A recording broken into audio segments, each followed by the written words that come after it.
जय श्री कृष्णा। राधे राधे आप सभी को। आज हम पुरुषोत्तम मास के अध्याय 28 की कथा सुनेंगे।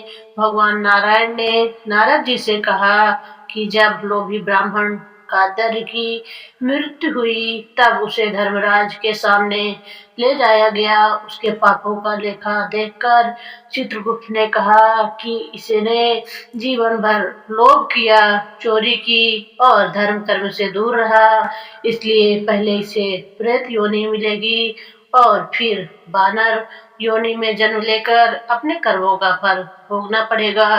चित्रगुप्त की आज्ञा से यमदूतों ने उसे प्रेत बना दिया। प्रेत योनि में वह घने जंगल में भूखे प्यासे से बहुत कष्ट सहता रहा। उसके बाद फलों की चोरी के पाप के कारण उसे वानर योनि मिली। वह वानर एक पवित्र स्थान मृग तीर्थ में रहने लगा। यह अत्यंत पुण्यदायी तीर्थ था, जहाँ स्नान और श्रद्धा करने से पितरों की सदगति मिलती थी। देवता भी दैत्यों के भय से कभी कभी मृग का रूप धारण कर वहां स्नान करते थे, इसलिए उसका नाम मृत तीर्थ पड़ा था। नारद जी ने पूछा कि इतना पापी वानर इस पवित्र तीर्थ में कैसे पहुंचा। भगवान नारायण ने बताया कि पूर्व जन्म में चित्रकुंडल नाम का एक धर्मात्मा वैश्य था। उसकी पत्नी तारका भी बहुत पतिव्रता और भक्त थी। दोनों ने श्रद्धा से पुरुषोत्तम मास का व्रत किया और महीने के अंत में विधि पूर्वक उद्यापन किया। उन्होंने अनेक विद्वान ब्राह्मणों को बुलाकर दान दक्षिणा दी। उसी समय लोभी ब्राह्मण कादर भी वहां पहुंचा। उसने देखा कि चित्रकुंडल सबको बहुत धन दे रहा था। लालच में आकर उसने चित्रकुंडल की बहुत प्रशंसा की और कहा कि आपने बहुत महान कार्य किया है, इसलिए मुझे भी कुछ दान दीजिए।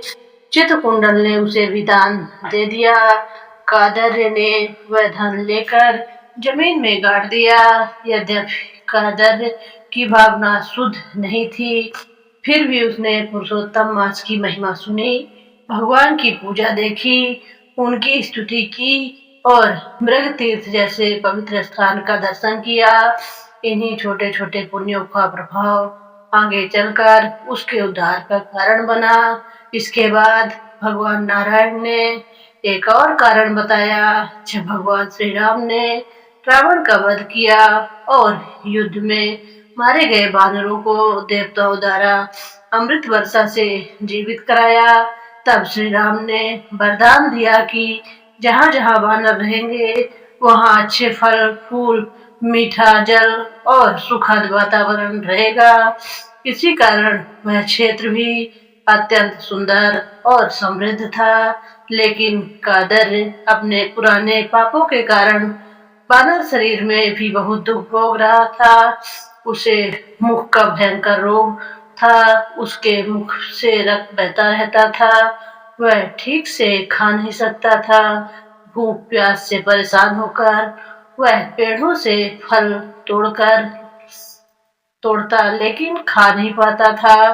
धीरे धीरे उसके दांत भी गिर गए और वह अत्यंत दुखी रहने लगा। समय बीतते बीतते पुरुषोत्तम मास आया। उस महीने में भी वह कष्ट सहता रहा। एक दिन बहुल पक्ष में प्यासा और निर्बल होकर मृगतीर्थ के कुंडल में के पास पहुंचा। वह इतना कमजोर था कि पानी भी नहीं पी सकता था। दसवीं तिथि से लेकर 4 दिनों तक वह उसी कुंड के आसपास पड़ा रहा। उसका शरीर बार बार उस पवित्र जल में भीगता रहा और वह जाने में उपवास भी करता रहा। 5वें दिन दोपहर में के समय उसकी मृत्यु हो गई।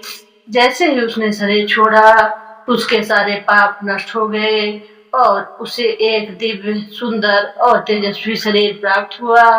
उसके शरीर पर दिव्य आभूषण थे, पीताम्बर था और उसका रूप अत्यंत मनोहर हो गया। उसी समय भगवान विष्णु के पार्षद से युक्त एक दिव्य विमान वहां आया।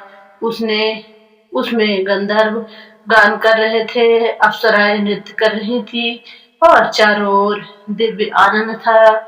यह सब देखकर कादर आश्चर्यचकित हो गया। उसने सोचा, मैं तो बड़ा पापी था, मुझे यह दिव्य सुख कैसे मिल रहा है।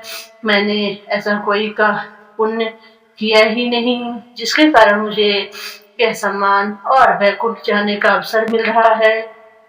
तभी भगवान के पार्षद ने उसके मन की बात जान ली और विनम्रता से उसके सामने हाथ जोड़कर खड़े हो गए और आगे वे उसे उसके उद्धार का कारण बताने वाले थे। इस प्रकार अध्याय 28 की कथा समाप्त हुई। अध्याय 28 की शिक्षा इस प्रकार है, लोभ और चोरी मनुष्य को दुख योनि में ले जाते हैं। भगवान की पूजा, दर्शन और स्तुति का प्रभाव कभी व्यर्थ नहीं जाता। पुरुषोत्तम मास का महत्व इतना महान है कि अनजाने में भी उससे जुड़े पुण्य जीव का उद्धार कर सकते हैं। पवित्र तीर्थ, उपवास और भगवान की कृपा से बड़े बड़े पाप भी नष्ट हो सकते हैं। बिना भोगे कर्म का नाश नहीं होता, परंतु भगवान की कृपा से मुक्ति का मार्ग अवश्य खुलता है। बोलो श्री कृष्ण भगवान की जय। जय श्री कृष्ण। राधे राधे।